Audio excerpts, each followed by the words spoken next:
السلام عليكم ورحمة الله. اليوم نسوي ابجريد الميموري حق لابتوب اللي هو الام 18 اكس. هذا الينوير حط 8 جيجا. بتأكد هل بيغير في الاداء حق ويندوز، بيرفع سكور حق الميموري اللي في ويندوز. اول شيء تسويه ضروري انك تفك البطارية قبل ما تفتح اي لابتوب، طلع البطارية منه.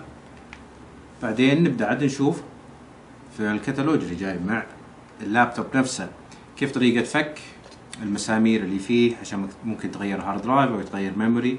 تحصلها موجودة مع اي دفتر تعليمات جاي مع اي لابتوب. بعضها ما يجي معها، فيفضل تشوف الموقع، تشوف فيديوهات في يوتيوب ناس فكوا الجهاز هذا.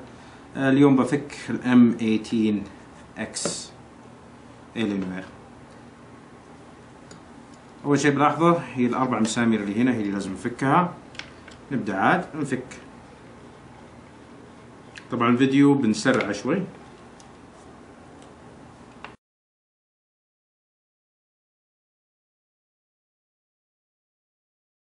ضروري انك تشوف زي ما قلت لكم اي كتالوج اي مانيول يعلمك كيف تفكه، لان ممكن تقعد تسوي كذا تحاول ترفعه لفوق وهو مو زي ما انت تتوقع. الف لكم كذا على الجنب عشان يوضح لكم.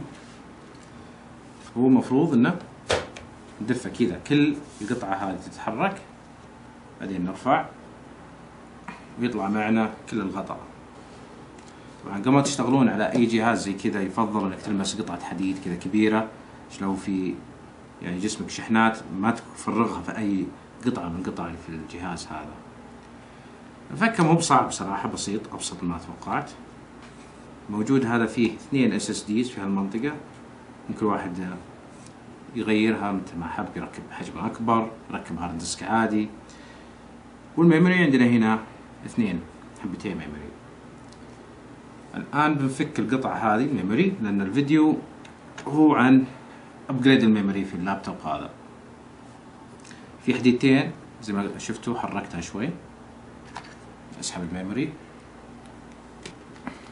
هذه هي الحديدتين اللي راح نفكها. الحبة الثانية اول ما نسوي كذا نلاحظ الميموري يرتفع عشان يكون سهل علينا نطلعه. شيل الميموري، خليه على جنب. والان بنسوي الابجريد اللي نركبه الهايبر اكس 1800. هذا البي ام بي اللي سوينا كذا شرح لها بسيط، ميموري خاص بالماك. اذا شفتوا الفيديو السابق في التفاصيل حقت الميموري هذه. طيب اول شيء نشوف، تأكد ان مكان الفراغ اللي هنا ماشي مع الفتحة اللي في الميموري.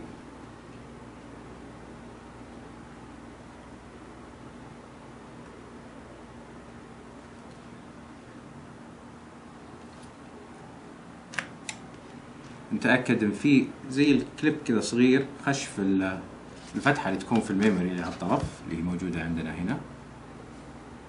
نفس الشيء الميموري الثاني.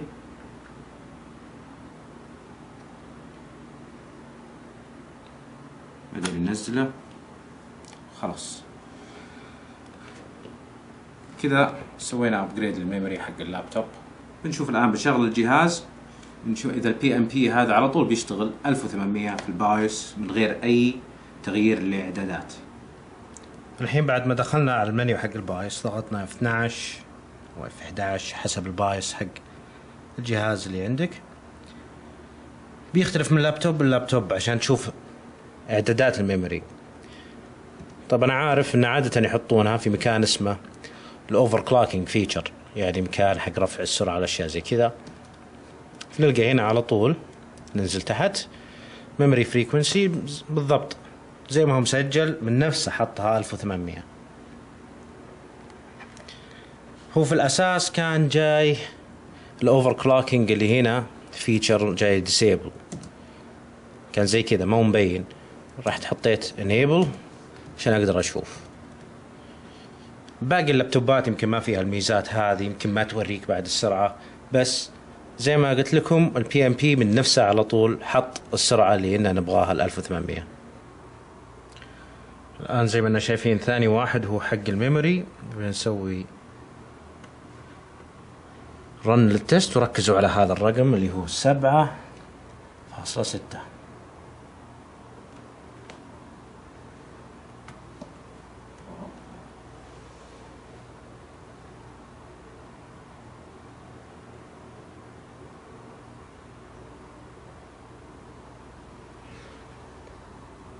كم صار معنا الآن؟ 7.9 أعلى سكور ممكن ياخذه ويندوز في أي شيء.